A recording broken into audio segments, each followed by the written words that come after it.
Lummis says the Clarity Act dies with her Senate seat unless it passes. This spring, Senator Cynthia Lummis told supporters on April 10th that the Digital Asset Market Clarity Act faces a now or never window. Pass the Senate this spring, or wait until at least 2030 for another realistic shot at comprehensive crypto market structure legislation. This is our last chance to pass the Clarity Act until at least 2030, Lummis wrote on X. We can't afford to surrender America's financial future. The warning carries unusual weight because Lummis herself is running out of time. She announced in December 2025 that she will not seek re-election when her term expires in January 2027. As the inaugural chair of the Senate Banking Subcommittee on Digital Assets and the bill's most vocal Senate sponsor, her departure would leave the Clarity Act without its primary champion in the upper chamber. Why 2030 is the next window? The math is political, not technical. The House passed its version of the Clarity Act in July 2025 with a 294-134 bipartisan vote.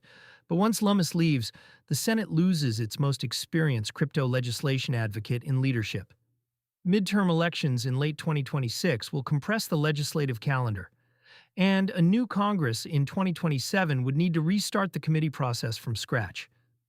White House crypto advisor Patrick Witt warned that blocking the current compromise could leave the digital asset sector vulnerable to harsher regulatory treatment from a future administration unfriendly to decentralized finance. Treasury Secretary Scott Bessent, who took the case to the Wall Street Journal earlier this week, reinforced the urgency. Lawmakers have spent the better part of half a decade building this framework. Senator Tom Tillis plans to release the full Senate draft the week of April 13th, with committee markup targeted for late April. The stablecoin yield fight that could kill it. The bill's largest unresolved dispute is not about SEC versus CFTC jurisdiction. It is about whether stablecoin issuers can pay interest on idle holdings. The Tillis-Alsobrooks compromise reached in late March permits yield tied to active user behavior, trading, lending, liquidity provision. It bans rewards on passive, idle stablecoin balances. The distinction is designed to protect community banks from deposit flight. If a stablecoin issuer can offer 4 or 5% yield on idle USDC while a savings account pays 0.5%, the concern is straightforward. Deposits leave banks. Coinbase, the largest crypto-native public company, withdrew its support over this restriction. Chief economist David Duong is organizing a formal counterproposal, arguing the ban threatens consumer rewards programs and weakens U.S. platforms against international competitors, who face no such limits.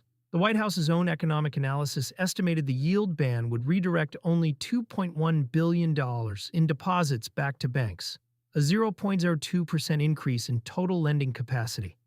Lummis is trying to bridge the gap. We're working around the clock to ensure stablecoin rewards are protected and to prevent deposit flight from community banks, she said on X. Balancing both is the central negotiation heading into markup. Prediction markets are not optimistic, polymarket prices. The Clarity Act's chances of becoming law in 2026 at roughly 48% according to the platform's tracking market, with $512,000 in volume. That figure peaked at 72% in mid-March when Senate Democrats held a closed-door meeting on digital asset market structure. It has dropped steadily since Coinbase's withdrawal from the coalition. The declining odds reflect a specific concern. Even if the Senate Banking Committee advances the bill, floor time in a midterm year Senate is scarce. Every week of delay between markup and floor vote compresses the runway further. What the bill would actually do. The Clarity Act, if enacted, would split oversight between the SEC and CFTC, ending the jurisdictional ambiguity that has produced contradictory enforcement actions for years. Create registration requirements for digital asset trading platforms, replacing the current approach of regulation by enforcement. Establish safe harbors for DeFi developers.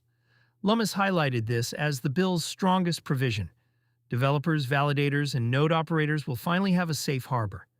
The House version exempts individuals from regulatory requirements solely for operating liquidity pools or decentralized messaging systems for spot trading.